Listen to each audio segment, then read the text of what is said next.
Ready? Start. This is a suit for perpetual injunction. Para. Description of suit property. The property which is subject matter of present suit is a land survey number 2A admeasuring 54R situated at village Patas, Taluka Patas, district Satara. Its boundaries are as follows: east water stream, west land of Changdev, south land of Vinayak, north land of Madhukar, in bracket hereinafter to be referred as suit property for sake of convenience and brevity. Para. The case of plaintiff in short is as under. The plaintiff number 1 is son of plaintiff number 2. The father of plaintiff number 1 was tenant in the suit property. His name was entered to the list of protected tenant of the suit property. He was cultivating the suit property till his demise. After the demise of father of plaintiff number 1, the present plaintiffs became the cultivators of the suit property. The plaintiffs had submitted the application before Agricultural Land Tribunal Partas for getting tenancy ownership certificate. The Agricultural Land Tribunal proceeded with the application and granted the tenancy ownership certificate in favor of the plaintiffs. Thereafter, the said tenancy certificate is registered in the office of sub registrar. The defendant number 1 filed an appeal up to Maharashtra Revenue Tribunal. However, he failed. Para. The plaintiffs are the owners and possessors of the suit property. However, on 23rd November 2012, the defendant number 1, assuming himself as an owner of the suit property, executed the sale deed in favor of defendant number 2, which is void ab initio. In fact, the defendant number 1 has no right to execute the sale deed because on the date of sale deed, he was not the owner of suit property. Therefore, defendant number 2 cannot derive the title of the suit property. On 25th January 2013, the defendants came to the suit property and threatened the plaintiff. They caused obstruction to the possession of plaintiffs over the suit property. Therefore, he has filed present suit for perpetual injunction, restraining defendants from causing any obstruction to their possession over the suit property. Para.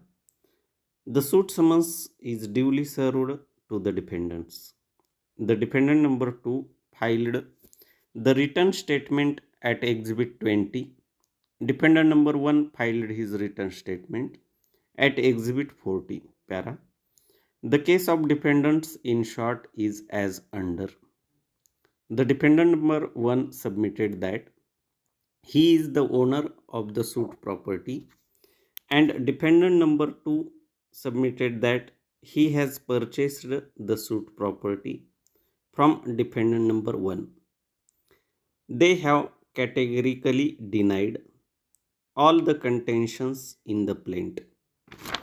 They submitted that the land survey number 23C at measuring 1 hectare 61R and the suit property were owned by Bajirao and Ranganath jointly. They were jointly cultivating the suit property. The partition took place between them. In partition, the land survey number 23C and 2A are allotted to the defendant number 1.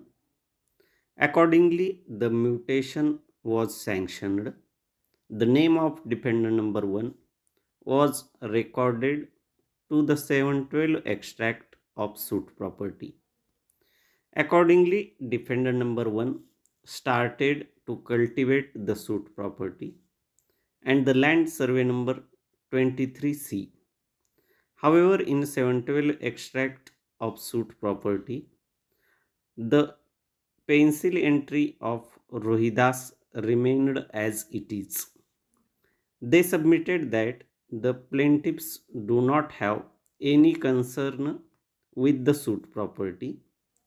They also submitted that the entry of the name of father of plaintiff number 1 is cancelled by the Tahsildar and Agricultural Land Tribunal.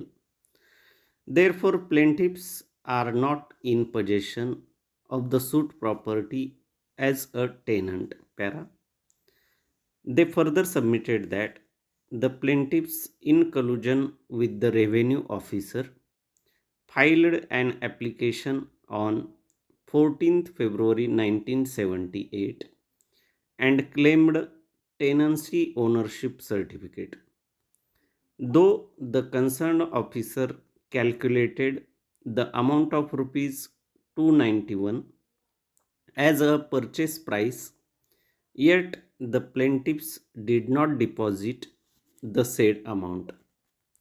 In the year 2012, the defendant number 1, being owner of the suit property, has sold it to the defendant number 2. They submitted that the plaintiffs filed an application before the Agricultural Land Tribunal for getting the tenancy certificate by depositing the purchase price which is pending. They have also submitted that this court has no jurisdiction to try and entertain the present suit.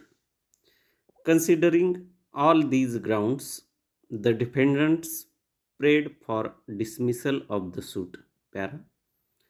Considering the rival pleadings and documents placed on record, my learned predecessor has drawn the issues at Exhibit 58. Now I record my findings thereon with reasons as under. Do plaintiffs prove that they are in lawful possession of the suit property? Do plaintiffs prove that defendants have obstructed to their lawful and peaceful possession over the suit property? Whether plaintiffs are entitled for the relief of perpetual injunction, what order and decree?